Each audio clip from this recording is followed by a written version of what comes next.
핫쌤입니다. 이번에 다룰 내용은 원리와 개념에 대한 이해입니다. 핫쌤이 죽어라 원리와 개념에 대한 이해가 먼저다 이렇게 잔소리를 하죠. 그러면 왜 이게 필요한지 이번 시간에 한번 다뤄보기로 했습니다.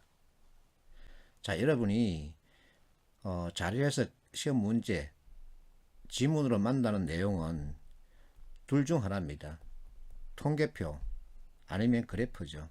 자, 통계표가 차지하는 비중은 90% 이상이고 그래프는 10% 정도 차지합니다.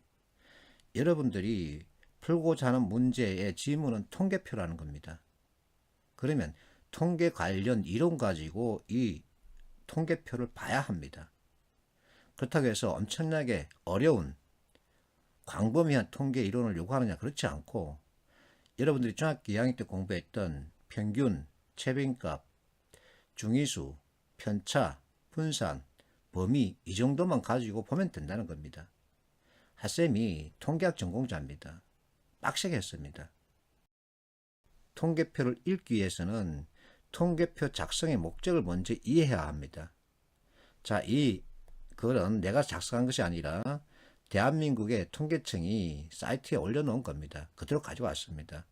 통계표를 만드는 목적은 통계로 얻은 지식을 간략하고 질수 있게 표시하는 데 있다. 여기 지식이 들어가네요. 방금 내가 말했죠. 5개 정도의 지식 용어만 이해하면 되는 겁니다.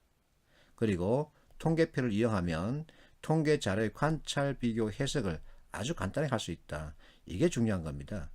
관찰, 비교, 해석이랍니다. 여기에는 계산이 들어가 있지 않습니다. 계산을 안 할 수는 없습니다. 그러나 그것은 극히 일부입니다. 관찰은 이와 같은 데이터를 보다입니다. 살펴서 보다. 그러면 비교할 수 있죠. 큰 놈, 적은 놈 비교가 되죠. 그러면 이것은 무엇을 뜻하는지 특징을 잡아내는 겁니다. 그리고 판단하는 거죠. 이것을 해석이라 그럽니다.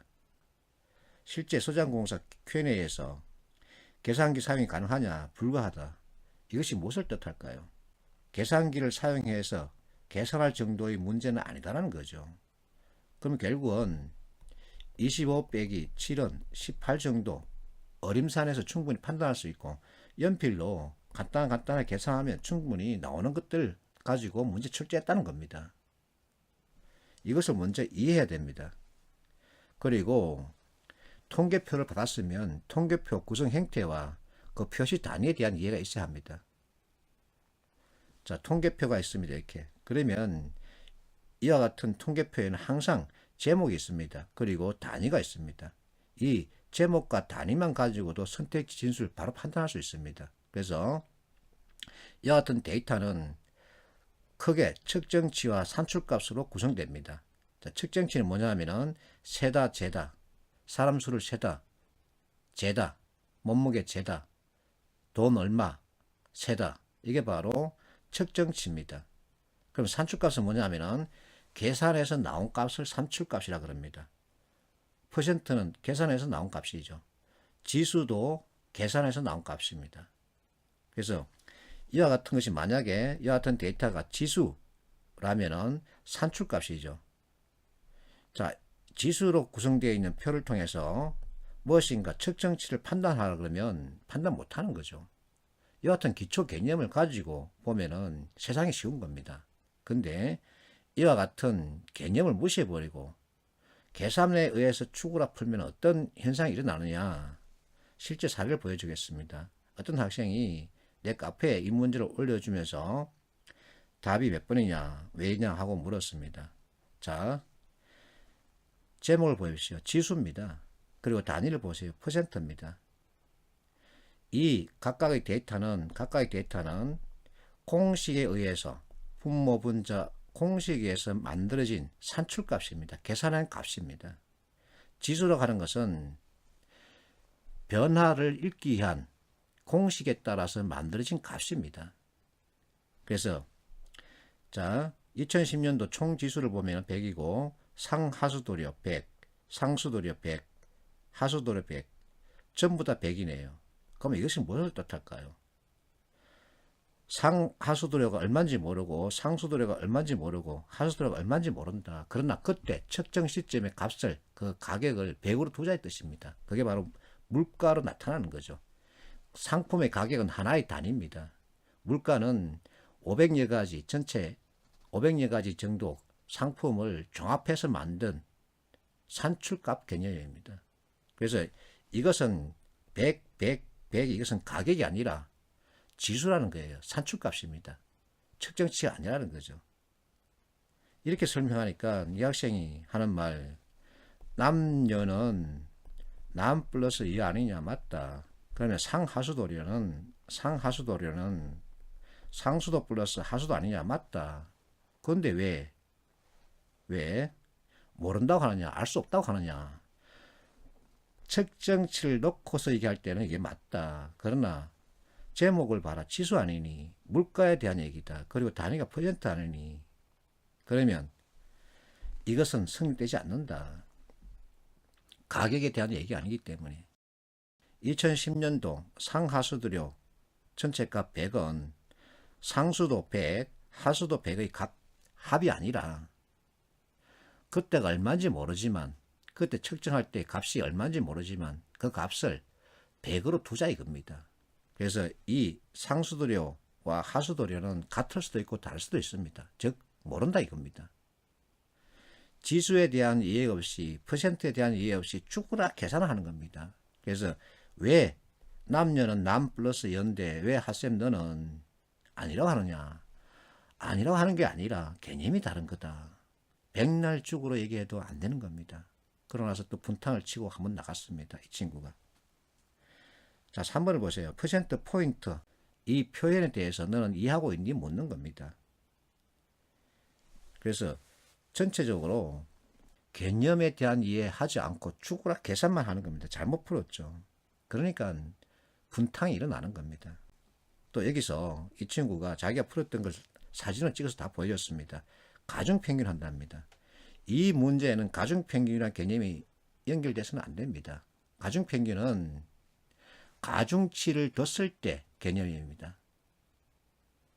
A에는 10을 주고 B에는 30을 줬다. 이때 연결해서 무엇인가 세상을 보는 개념이 가중평균의 개념입니다.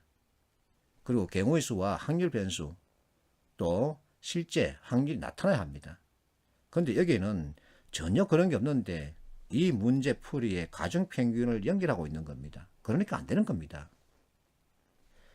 죽으라 계산만 하고 있는 겁니다. 개념에 대한 이해는 하지 않고 여기저기 이 카페 저 카페 온 사이트에 핫쌤은 남녀를 갖다가 남자 플러스 이자를 보지 않는다더라. 내가 언제 안 봤습니까?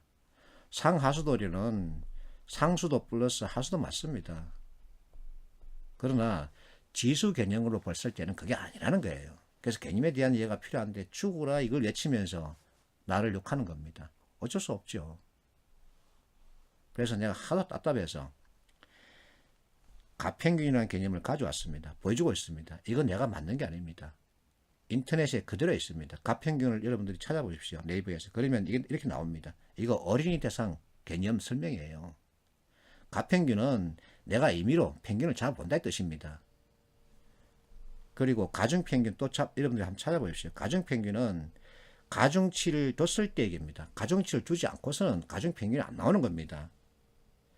가중치를 적용했을 때 평균값을 구한 것을 가중평균이라 그럽니다. 그런데 온 세상에 전부 다 가중평균을 가지고 들이대고 있는 겁니다. 이렇게 개념에 대한 이해 없이 가중평균을 이해했으면 그 개념을 활용할 수 있어야 합니다. 감정은 기출문제, 이 가중평균 가지고 문제 답을 찾으면 됩니다.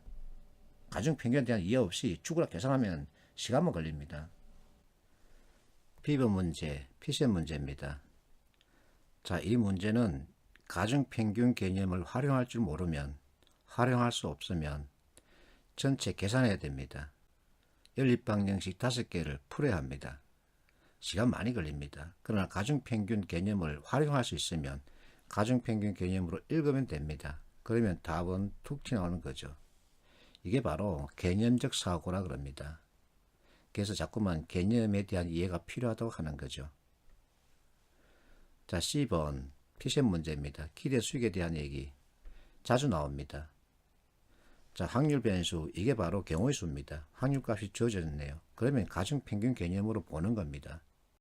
말문에서 2% 포인트 상승하는 경우니까 여기에 2%씩을 더해주면 되는 거죠. 그래서 곱해서 계산하면 됩니다. 나는 이렇게 얘기합니다. 자기 자신에게 솔직하십시오. 수포자라면 중학생 교재 펼치고 공부하십시오. 그 내용을 이해하고 난 다음에 NCS 문제 풀이를 시도하십시오. 개념에 대한 이해, 원리에 대한 이해 없이 죽으라 NCS 문제 푸니까 어떤 개념으로 접근해야 하는지 조차도 모르는 겁니다. 그래서 나는 수학에 대한 기초 이해가 없다. 즉 수포자라면 이 책을 권합니다. 이 책 가지고 한 일주일 동안 공부하십시오. 그러면 기초 개념을 잡을 수 있고 문제풀이 스킬도 익힐 수 있습니다. 차라리 이게 낫습니다. 오늘 잔소리 심하게 했습니다. 욕 받습니다.